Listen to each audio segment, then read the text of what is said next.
ఇది కూడా మీరు గుర్తుపెట్టుకోవాల్సిన అవసరం ఉంది. ఇంగ్లీష్ తోనే నాలెడ్జ్ వస్తుందని మాట్లాడే పరిస్థితికి వచ్చారు. ఇదే హౌస్ లో నేను చూశాను. లాంగ్వేజ్ అనేది కమ్యూనికేషన్ మాత్రమే. లాంగ్వేజ్ తో నాలెడ్జ్ రాదు. నాలెడ్జ్ వచ్చేది మాతృభాషలో చదువుకున్న వాళ్లే. ఈరోజు ప్రపంచం మొత్తం ఎక్కడ రాణించినా మాతృభాషలో చదువుకున్న వాళ్లే రాణించారు. చాలా ఈజీ టు లెర్న్. అలాంటిది ఈరోజు ఈ ప్రభుత్వం కూడా నేను చాలా స్పష్టంగా మీ అందరికీ చెప్తున్నా. లాంగ్వేజ్ అనేది ద్వేషించడానికి కాదు.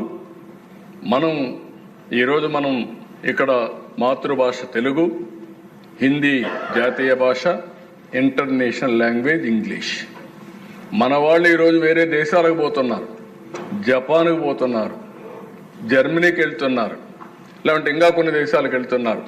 అవసరమైతే ఆ లాంగ్వేజ్ కూడా ఇక్కడ పెట్టి నేర్చుకుంటే అక్కడ పోయినప్పుడు చాలా ఈజీ అవుతుంది. లైవ్లీహుడ్కి ఎన్ని లాంగ్వేజ్ కావాలని నేర్చుకుంటాం, మాతృభాషను మరిచిపోం. జాతీయ భాష నేర్చుకుంటే హిందీ కూడా ఢిల్లీకి పోయినప్పుడు ఫ్లూయెంట్గా వేరే వాళ్ళతో కూడా మాట్లాడే పరిస్థితికి వస్తుంది. కాబట్టి మీరందరూ గుర్తుపెట్టుకోవాల్సిన అవసరం ఉంది.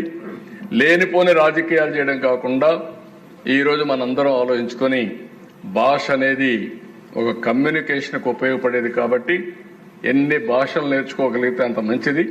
ఆ విషయం కూడా మీరు అందరూ గుర్తుపెట్టుకోవాల్సిందిగా నేను కోరుతున్నా. నెక్స్ట్